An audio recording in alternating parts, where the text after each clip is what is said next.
Guys, ayan, mag-grocery tayo ngayon and mamimili ako kung yung susuotin kong relo. So, ito. Ito bang pink? Or itong black? Kasi naka-purple ako. Itong black. Ito pala guys, galing sa ano to, Olives yung mga relo ko. Mga affordable, pero mga affordable siya, pero stainless steel, hindi nangangalawan guys. Ayan. May pink ako dyan. Yung iba guys, pinamigay ko na eh. Meron din tayong parang rose gold. And ito. Ayan. So, ano ba maganda? Ito na lang black. So, ito na lang black. Sabihin natin. Ayan. Black. Ay, ito natin pabaya sa kabila. So, grocery tayo guys. Kasi ngayon ay Sunday. Ayan. Ganda oh. Hi guys! For today's vlog guys, February 23, mag-grocery tayo. Ayan, birthday tayo syempre. Kasama ko si welcome back! Si Chiors at saka si Mimiyo. Mimiyo! Ayun sa yun! Sa Landers tayo mag-grocery guys. And magpapagupit din ako doon. Ayan. Aray ko. Ayan. Biyahe muna tayo. Di ba kita yung isang babaita? Ayan o. Ayan! O diba? Grabe ang attirement. Parang kapag maganda. CEO. O nga no? Tingnan nyo naman guys ang aming tanawin, no? Diba? Ang lakas maka-probinsya ba? Yes. Oh, diba? Akala mo talaga papunta ng Sambales ang ano, atake ng kalsada. Sa doon na story ko. Ayan o, ayan o, ayan o. Sino yan? Sino yan? Walang ba? Ito yan! Walang nakapasok sa linguistic. Iyan na. Kapag ganda naman talaga ng babae. Ayan siya oh. Ayan siya oh. Maganda natin. Ayan siya oh. Kamukha niya yan oh. Ayan oh. Ang asim. Okay guys, let's go. Mag what's on the bag tayo, no? What's on my bag? Traffic edition. Let's go. Unang-una, syempre meron tayong Salveo capsule. Yan, kaya importante yan guys. Dahil pampaalis ng stress and everything, pampaboost ng energy level, endurance, ganun. At meron din tayong Salveo on the go. Dahil yan. Ganito kalaman yan guys. So, Salveo na natin. Nakasashay siya. And meron tayong power bank. Kaya di pwedeng malabat. Ayan. Tinan naman no. 100% yan. And nabili ko to sa TikTok. Meron tayo sa pang cellphone. Meron tayong wallet from TikTok din. Ilalagay ko ang link of course. And meron tayong wallet. Syempre. May link din to guys. Ilalagay ko din dyan.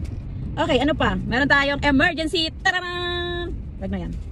May ballpen, may soklay, meron tayong flyers ng Salveo, syempre guys.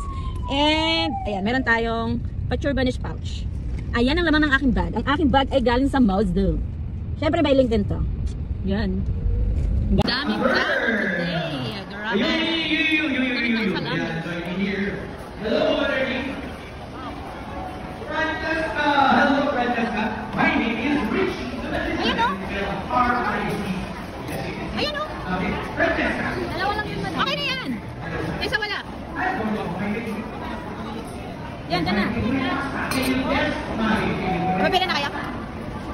Ha? Hindi. Marami kasing mga sale dito guys. May mga piso sale. It's a three-letter word that starts with the letter P. Pen is correct. Buy one, get Very one. good, Alexa. Kaya ang daming Okay, tao. now Alexa, can you please hold the pen for me? Yan, sobrang daming patao guys. Ayan o. Dami-dami. Mag-withdraw muna ako. For the video. Shout out kay Aki. Yan. Diyan ka lang sa bahay. Nakain muna kami guys bago kami mag-grocery kasi ang daming tao. And I like warm hugs. And in case Anna haven't mentioned it yet, we're taking you all on a musical adventure. Oh, speaking of musicals, who here likes to sing? I like to sing. Raise your Baka kumain. Mag-Salveo.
Ayan na, after 30 minutes, dumating na yung aming lafang. So, syempre, bago tayo kumain, dapat talaga naman inom muna tayo ng Salveyo Barley Grass. Yan, para iwas bloated, para iwas hyperacidity. Yan talaga yung tinitake ko muna bago ako kumain. Syempre, nutrients first bago ang lafang. O, yan, diba, tinulungan na talaga ako magtimpla kasi hirap na rin talaga ako magbibideo. Tapos, maghahalo ka pa, buti naman talaga. May pa-gentleman ang atake ng Jowa Barley Sculpture. Diba, tingnan nyo naman guys, pure organic Salveyo Barley Grass lang yan guys. No added sugar, walang stevia, walang artificial sweetener. Kaya, sure na sure kayo na full nutrients talagang ma-absorb ng katawan nyo dyan. Let's go. In fairness guys, ang sarap nang na-order ko na ito ng hamburger. Beef burger siya guys. And hindi, nakalimutan ko anong tawag. Basta yan, masarap siya guys. In fairness talaga, sobrang sarap na. Lalo kung nalagyan mo siya ng ketchup. Yes, tinan nyo naman guys. Tinan nyo naman yung pakagat ng ante nyo. Talaga naman sarap na sarap talaga siya dyan. Yes po, talaga naman. Minsan lang ako masarapan sa burger. Pero yan talaga, nabetan ko talaga. Masarap siya. At nakakabusog pa yun, diba? Yes, masarap siya talaga pag nilalagyan ng ketchup. So, pag-order kayo sa Landers, guys, ayan. Beef. Basta yun. Basta beef burger. Ganon. Hanapin nyo naman. Hindi talaga mapakali. Ang amti nyo talaga. Iniisip niya talaga kung paano nyo mapapakita yung kanyang Salveyo Barley Grass. O, ayan, di ba? Siyempre, kailangan niya i-promote yan. Oo. Lakas maka-endorser talaga ng atake mo dyan, girl. O, diba? Siyempre, talaga dapat ganon. I-promote mo, guys. I-promote mo, ante, ang inyong product. Salveyo Barley Grass lang po. Para sa halalan. Charot! For me. Rich. And vegetables. Ayan. Dan ka lang. Tingnan mo sila. Oh. 108 lang. Siyempre, alam na, diba guys? Pag wala sa listahan, paspas lang yan, diba? Dead ma lang yan sa mga nakikita mo. Dahil napakamahal naman talaga guys ng bilihin. Diyos mo yung marimar talaga naman. Pero hindi naman pwedeng hindi tayo kumain. So, kailangan pa rin mag-grocery. Pero syempre, pipiliin mo rin talaga yung bibili mo dahil Diyos mo yung marimar ko, wala kang dalang limpak-limpak masalampi talaga. Diyos ko dahil talaga naman. Ang hirap ng buhay. So, ayan, syempre, tingin-tingin lang tayo dyan guys. Titingnan natin kung afford ba natin. So, kapag hindi afford, alam na. Autopass tayo dyan. So, dito naman tayo sa mga karne. At kukuha lang tayo dyan ng boto-boto for the sigang. Yes, kasi mahilig tayo sa sigang. Sabaw is life sa atin. So, ayan, kumuha lang ako dyan. And lipat naman tayo. So, ayan, pili-pili ulit. Tingnan ng budget. Tingin sa price. Ganon. Huwag masyadong kuha ng kuha. Diyos ko, day marimar. Ayan. Tapos, lipat naman tayo sa mga pagulay. At wala rin naman akong kinuha dyan. Oo, tumingin lang ako. Ganon. Siyempre, diba? Tinan nyo naman yung mga presyuhan dyan, guys. Okay na to? Bakit ganon? Ang mahal naman talaga ng mga bili.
Okay, this is it, pansit. The moment of truth, bayaran na. Very demure naman talaga ang nakapila. Yung ate niya inutusan mag-video-video. Yun lang guys, bye-bye.